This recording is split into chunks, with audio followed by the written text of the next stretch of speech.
Between Jimmie Johnson on the outside looking in, Ryan Newman sneaking in, Erik Jones's crazy last month, the playoff situation is going at an all-time high right now. Lesson from the brain, seeing the beauty through the...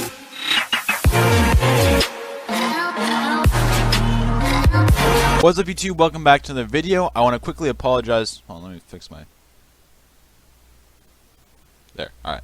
I want to quickly apologize for the Erik Jones fiasco yesterday.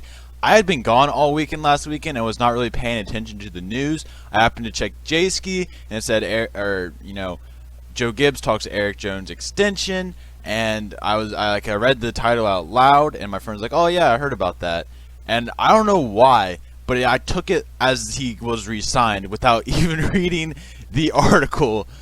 I apologize for that. I cannot. That's inexcusable. Luckily, I realized it as soon as I put the video up. So yeah, but again, I apologize for that. Anyways, moving on. Today we're going to be talking about the playoff situation and some interesting news with Jimmie Johnson that came out yesterday. So be sure to like, hit the subscribe button if you all are new, and let's get right into the video. I want to put on my hat because my hair looks like booty cheeks right now. Oh, sorry, that probably... Alrighty. Alright, there we go. Alright, hats on. Now, Joey Logano, Kyle Busch, Kevin Harvick, Denny Hamlin, Martin Truex Jr., Brad Keselowski, Kurt Busch, Chase Elliott, Eric Almirola, Ryan Blaney, Alex Bowman, probably William Byron, all are pretty well locked in on points. Byron is about 60, if I can do the math correctly, 60 points above the cutoff line. He could definitely, if he has a terrible last couple of races, he could fall out, but he'd have to really tank these last couple of races to do so. And then you have the playoff battle, which is insanely close. Right, you have Erik Jones, who has had 3 straight top 3s, which is amazing, and he's really making it hard for Joe Gibbs to not put him in that 20 ride next year, and which is great. I think a 1 would definitely help that. But 13th right now, just about above 30 points above the cutoff line. He's looking pretty good, especially considering he was out of the playoffs about a month or two ago. Has really flipped a switch. And Erik Jones, so long as he just keeps up, he doesn't even have to do as well as he's been doing. I hope he does, but I mean, he could just get consistent top 10s, and I think he will be able to stay in the playoffs for the playoffs. Kyle Larson here in 14th. He's somebody who I did not realize he seems to have enough points. I guess he must have had a really good season, and not playoff points, but stage points have been pretty helpful to him. He is just 2 points behind Erik Jones, and is still 37 points above that of Jimmie Johnson. So he has a pretty healthy lead. He's, again, much like Jones, as long as he doesn't tank these last couple of races, he should be fine. Just consistent top 10s, maybe not even that. Just keep on doing what he's doing, and there's no reason he should not be in the playoffs. But here's where it gets to the interesting part. Here at the cutoff line, you have a tie for 15th between Clint Bowyer and Ryan Newman.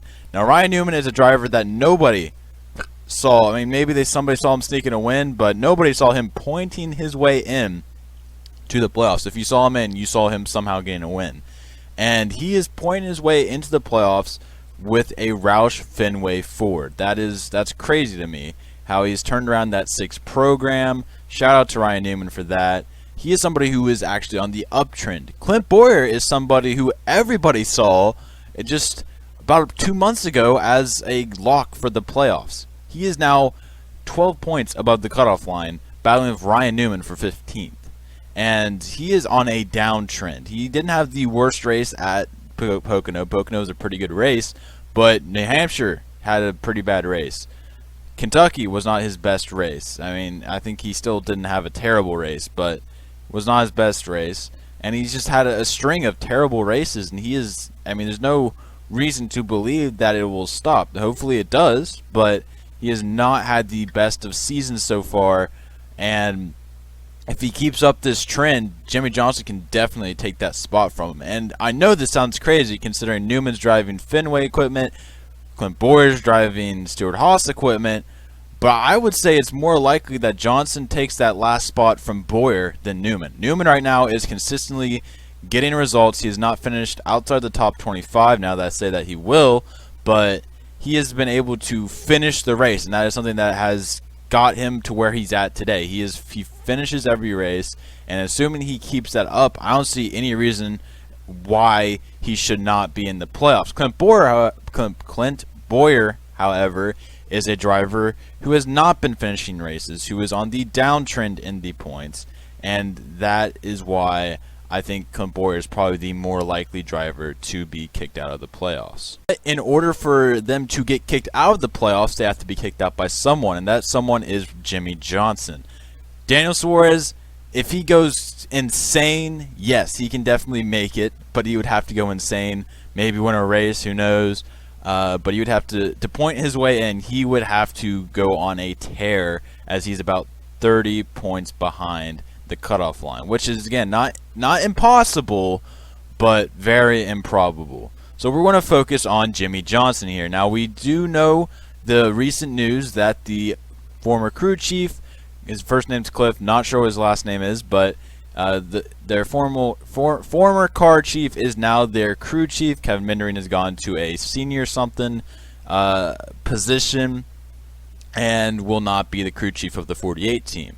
And I was like, okay, that's probably not the best idea in the middle of the season. But then I saw a quote, I believe from Rick Hendrick, that said when Cliff came back from wherever when he came back in Sonoma. He was with the team from 2015 to 2018. He, for whatever reason, was not here until Sonoma. But when we got to Sonoma, there was a different atmosphere, was his quote. That is something that makes me very interesting, because Sonoma, I can remember, Sonoma seems to be the race that Johnson started seeing better results. Not great results. I'm not saying he turned the program completely around. But that's when we started seeing improved results. And obviously then the week after that at Chicagoland, he was in the top 5 all day.